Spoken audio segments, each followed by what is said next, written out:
Hello everyone, welcome to a new video of this series of videos that we're posting about our patients, our cases. So in this case, we're starting a lameness exam. We start doing our palpation. As you can see here, getting every single angle of the horse, palpating all the soft tissue structures, make sure the joints are moving okay. So we start from the head to the toes, from the front to the back, and we get a lot of information from that. After that, we're gonna see the horse moving in a straight line. Then we're gonna see him doing some figure eights to see how the horse turns to one side, to the other side, see how that symmetry is, if there is any asymmetry. After that, we're gonna watch the horse in the lunge line to see how it moves in a big circle to either direction. And then we're gonna do some flexions to see if any of those legs are a little sore or the joints.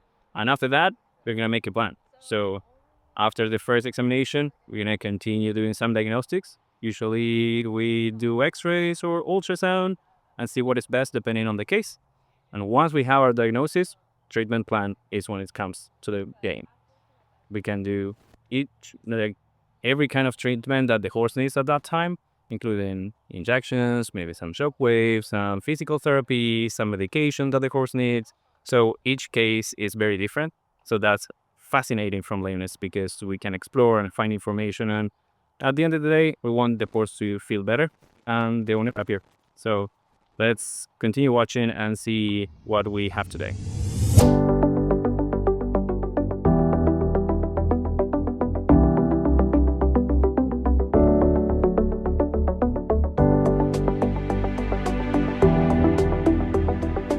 So we decided to start with some diagnostics. In this case, we are doing ultrasound of the stifles and hocks. So far, we're finding some effusion in the pouches, one more than the other one.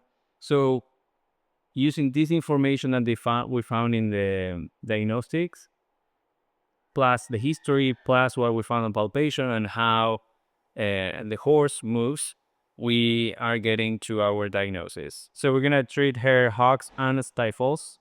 So based on the ultrasound images, we found some changes on both stifles and both hocks, mostly in one of the stifles and one of the hocks.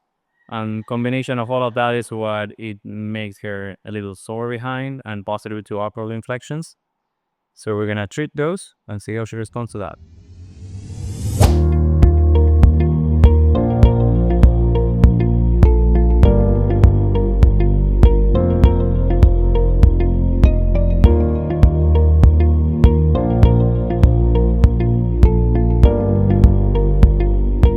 As you can see, we injected this horse with some steroids. We choose betamethasone and triamcinolone in combination with amikacin, which is an antibiotic, and polyglycan for lubrication of the joint.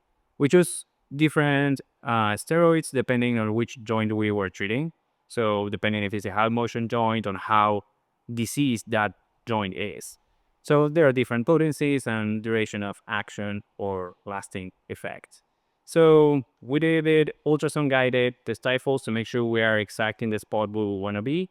So we see the needle through the skin and make sure we are going straight to those pouches where we see there are inflammation and there is some synovial effusion. For the hocks, we decided to do some x-rays guidance just to make sure if we are in the right tiny little small joints that the hocks has. So everything went well. She's gonna go back to training and hopefully she feels better soon.